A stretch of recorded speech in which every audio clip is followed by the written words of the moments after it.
One other thing I wanted to discuss is Mehdi Hassan's recent appearance on Piers Morgan. I don't know if we got a chance to talk about this, Zach, but did you see that Mehdi is actually launching a new digital media company called Zeteo? Yes, I watched him on KKF maybe 2 weeks ago, something like that, right around the time that this was all going down.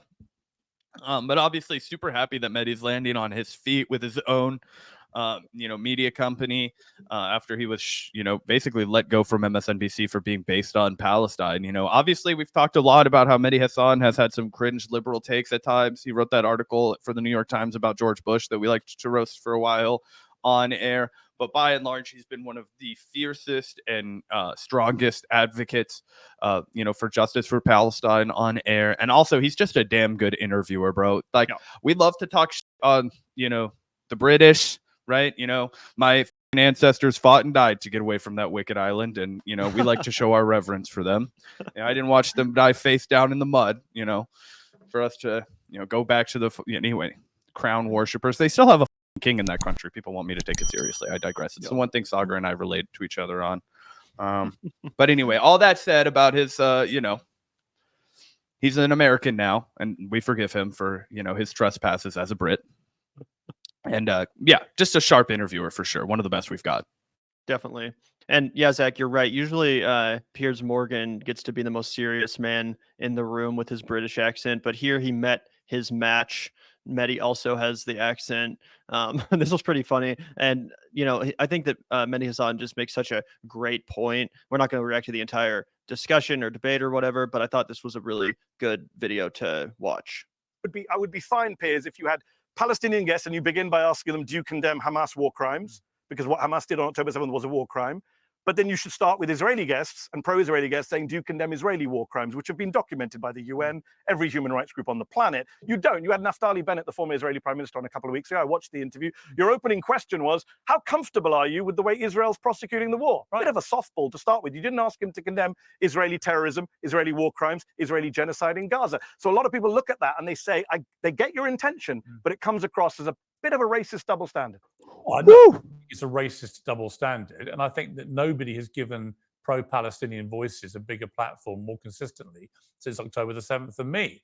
Wow, so he needs to jerk himself off. He can't take criticism.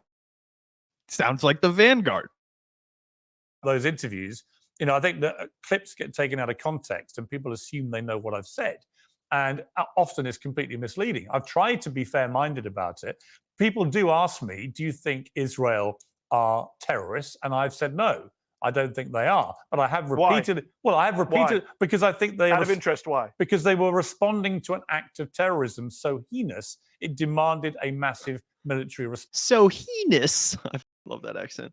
But yeah, it's ridiculous. Obviously, you could say the exact same thing about Hamas, that October 7th was a response to decades of history apartheid, began on subjugation. 10/7, Right. It's so ridiculous. And, we've also given Piers Morgan more credit than I ever expected to give him for actually inviting on people that are pro-Palestinian. He's had a lot of debates with people like Norm Finkelstein, Cenk Uygur, obviously Mehdi Hasan, ton of people. He had Glenn Greenwald on at one point. It was he's had a lot of good debates, hosted a lot of good debates, but Mehdi is 100% correct to point out the fact that whenever he has someone who, sympathizes with the Palestinian people, like Jeremy Corbyn, for example, it's, do you condemn Hamas? Do you condemn Hamas? Over and over again. But as Mehdi referenced, when he has on some Israel goon, then, it's just, what do you say to this? What's your response to this pushback? Like just some softball bullshit.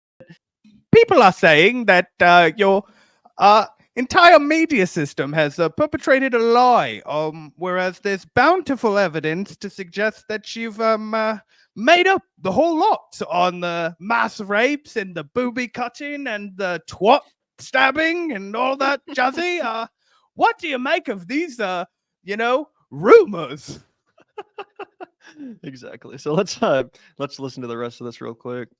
The question for me that's caused me a moral quandary is, what is an acceptably proportionate level of response? And I don't know the answer, but I don't think you can call people responding to an act of terror on that scale terrorists for responding. Anyway, based Mehdi Hassan, I thought that was really well done. That were forced to live in an open air prison. Yeah. Okay, that's how it was described by a Tory prime minister, a former prime minister. He wasn't prime minister when he went to Israel. Yeah.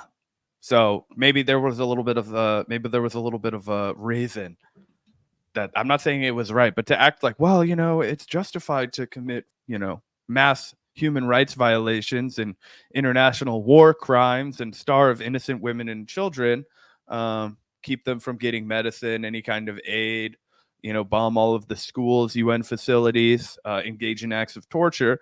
They suffered a terrorist attack. It's like, you want to talk about terrorist attack? Let's talk about what's gone down over the last 100 years, basically. Yep.